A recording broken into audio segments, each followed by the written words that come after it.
मदत करतोय, तुम्ही काय करता? अरे सोडा हो. अरे त्यावेळेस पण आम्ही मदत केली होती. काय मदत केली? तुमचं काम आहे जिल्ह्यात जाऊन बसणं. मदत काय? दाखवा मला मदत. आम्ही शेतकऱ्यांच्या संपर्कात आहोत, आम्ही सगळे. काय मदत केली दाखवा ना. काय मदत पोचली तुमची दाखवा ना. काय आम्हाला सांगताय आम्ही तुम्ही काय केली? अरे सरकार तुमचं आहे ना भोसडी जानो.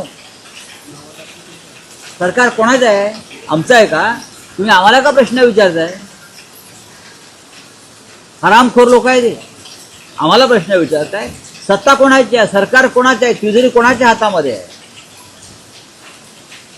जनता शिव्या घालते या ना, म्हणून माझ्या तोंडातून शिवी आली. निर्लज्जपणाचा कळस आहे सरकार म्हणजे. आता उद्या अमित शहा येणार आहेत, आज नरेंद्र मोदी येणार आहेत, त्यांच्या मागे लटांबर धावत जाणार. अशा परिस्थितीमध्ये नरेंद्र मोदीने इकडे यावं आणि सगळे यंत्रणा विस्कळीत करावी हे प्रधानमंत्र्यांना कळत नाही. प्रधानमंत्र्यांनी मराठवाडा दौरा करावा ना. भले हेलिकॉप्टरमधून करावा पण करावा. अमित शहाने हेलिकॉप्टरचा दौरा करावा पण करावा. चित्र पहा काय आहे ते. आज लोकांचा आक्रोश आहे.